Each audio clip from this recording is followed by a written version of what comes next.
Anyway, we have come to this. We've sat through this rotten television show to the end.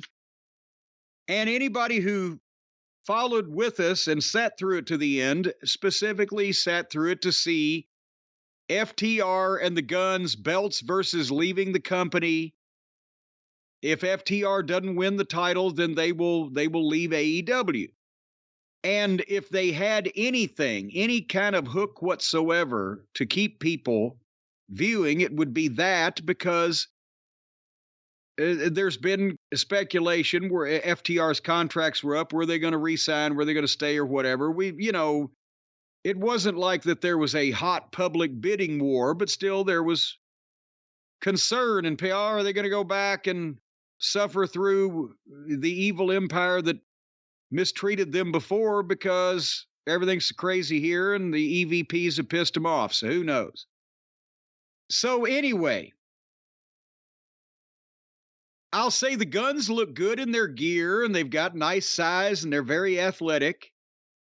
I will say that when Cash locked up, when the bell rang to start this match, he was the first person I'd seen on the program that actually locked up and moved like a fucking wrestler, and Dax was the second. The Guns did real quick heat spot on Cash and got some nice heat. Cash was fighting. They went through the break. Within 10 seconds back from the break, Cash gets a tag. Dax makes a comeback. Nice stuff. And then they went into all kinds of back and forth false finishes. And that's where Sockface was prattling like a fucking ADD child about 18 matches for the Friday night shows that nobody's going to watch. They didn't get a ton of time here to begin with, but I think it's best to keep things short with the Guns at this point. It was the best match on the show, but that was faint praise. And then, Brian, you'll be happy to know that when FTR hit the spike pile driver and got a 2 count, I immediately said, oh, goddamn. Even FTR, they were trying so hard to make this a great match that people would remember. But anyway, both foiled each other's finishes. And then FTR hit the Shatter Machine and got a cover, but one of the Guns pulled the referee out. And they got more back and forth. And I will say the Guns did not get lost or left behind in this. They did a very good job.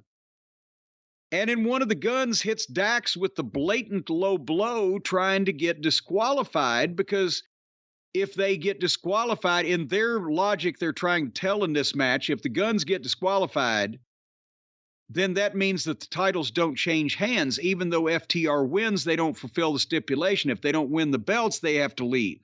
Not if they just win the match. So the referee went to disqualify him, and Cash asked him not to. I don't think the fans in the building were getting why, because they were like booing the referee and booing what the fuck's going on. I don't think they got why that FTR didn't want the Guns to be disqualified. I don't know how well this was explained in the arena. Nevertheless, the Guns were trying to get disqualified, and they were mad at the referee. And then Dax hit a diving headbutt, but he missed one of the Guns and hit a diving headbutt on the belt. But then finally, the FTR, both guys hit double sunset flips out of a spot in the middle of the ring. And it was 1 hour and 59, apparently, and a half minutes into this program. And at the double sunset flips, my DVR froze. So the only match that I wanted to see in this whole program, I didn't actually get to see the finish, but I understand that thankfully FTR won the belts, so the tag team division is kind of a real thing again, and FTR are staying with AEW. Was the double sunset flips the finish? I don't think so, but I don't even remember at this point. They've kind of, everything that's happened has kind of hurt my enthusiasm for FTR. We'll see where they go from here, but, AEW has done them no favors. Just my enthusiasm for them right now is, I need something to happen. I don't know. It wasn't FTR and the Briscoes. It was an okay match. It wasn't particularly worth sitting through an hour and 45 minutes of rottenness for. FTR obviously needed to win the belts because the tag team division has unfortunately turned into a joke because there are no top tag teams. And Tony didn't have a plan for when he put the belts on the Acclaimed because he didn't plan to do it because the fans just started cheering them.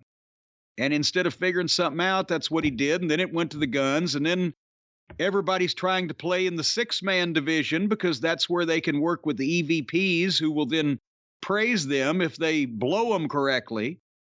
So FTR is now the tag team champions in a division with no good tag teams in it.